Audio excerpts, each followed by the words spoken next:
madaxweyne ku-xigeenka koowaad ee koonfurta Suudaan Dr. Riek Machar Teni sidoo kalena hogaamiyaha ururka hubeysan ee la yiraahdo SPLM ayaa waxa uu soo jeediyay in Suudaanta koonfureed magaca laga bedelo loona bixiyo magac cusub oo ah Jamhuuriyadda Dadka ee Suudaan. Machar ayaa baaqiisu u yimi kadib markii magaalada Juba caasimadda uu ka furmay shirka xogayaasha ee ururka SPLM waxaana uu ku dooday in koonfurtu ay tahay jiho loona baahan yahay in loo bixiyo wadanka Jamhuuriyadda Dadka ee Suudaan isagoo sheegay in arrinta isirka ee Suudaan ay tahay wax adag oo doodi ay ka taagan tahay isaguna uu rumaysan yahay in magaca laga bedelo dalka. waxa intaasi uu ku daray in laga doodi doono magaca cusub isagoo tusaale u soo qaatay dalalka la yiraahdo Congo oo midna loo bixiyay Jamhuuriyadda Dimuqraadiga ee Congo ka kalena Jamhuuriyadda Congo waxaana uu sheegay in sidaasi darteed Suudaanta koonfureedna loo bixin karo magac kale iyadoo laga shaqeynayo mustaqbalka magacii loo bixin lahaa dalka. xisbigiisa ayuu isna sheegay in magaca laga bedeli doono isagoo sheegay in uu doonayo in dalku noqdo mid midaysan oo nabad iyo barwaaqo ku naalooda. koonfurta Suudaan waxay noqotay dal madax bannaan bishii Julaay ee sanadkii 2011 kadib afti dadweyne laakiin wadanka ayaa lagu halagalay dagaal sokeeye oo ay ku dhinteen dad badan sanadkii 2013 markii khilaaf uu soo kala dhex galay madaxweyne Salva Kiir iyo ku-xigeenkiisii Riek Machar.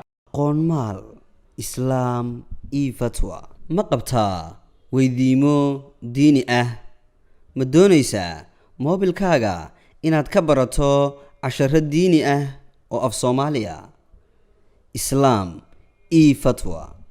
waxaad ka helaysaa fatwa diini ah tafsiir xadiis fiqi siiro dhaqanka suuban ducooyin soo qor fatwa ama islaam una dir hal shan eber